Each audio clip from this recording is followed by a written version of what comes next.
All right, today we're going to cover the Blade XR, and we're going to cover if your toy will not power on. I'm going to show you a couple tech tricks here to make sure that we're getting things correct. So right now, the unit will not power on, no sound, no lights, no nothing. It won't go, nothing.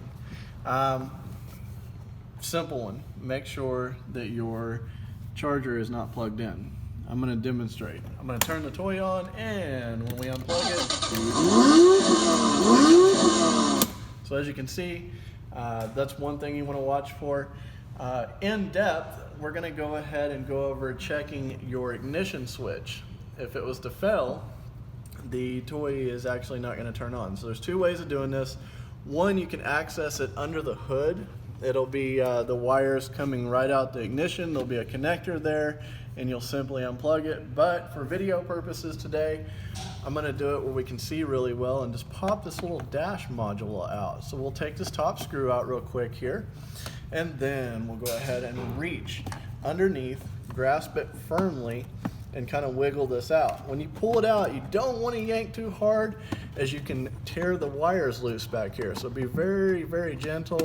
I've got my hand under the hood, and there we go. So we've got nice exposure. If you can't get it all the way out, you can actually come up here, and you can take these two screws out to the blue box and move that aside, and that'll kind of give you some leeway to move your wires around and be able to check the toy. So I'm going to go ahead and show you. The toy is now powered on. I'm going to unplug the ignition, and all the lights went off, the toy is off. So this over here is the ignition side. We'll just wrap that wire back to it there, and this wire right here goes into the toy. So we need to make sure that we have this wire, this connector, or else this test won't work.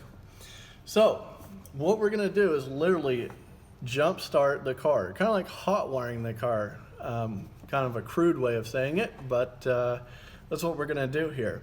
If it starts, then we know that your ignition switch is bad and is not working, and we can get you a new ignition switch. So with that said, I'm going to go ahead and take this wire I found around the house. We stripped out the two ends, and we're going to stick it to the metal prong here, the metal prong here,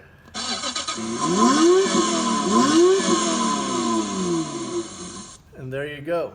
As you can see, it's making a nice connection and a nice loop there and starting up. Another way of doing it, if you don't have a piece of wire, right here is a normal paper clip. It's metal. You can't use the ones that are coated in plastic. They're not going to work. Use your metal clip, and it'll start up. As you can see, there's sometimes a little spark there. All low voltage, not going to hurt you. So we know that this has a bad ignition switch now, and we would replace it in that situation. Obviously, this ignition switch is good. Whenever I plug this one back in, toy works fine, so no worries there.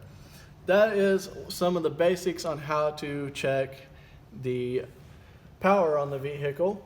Another thing you obviously want to watch is over here on the radio.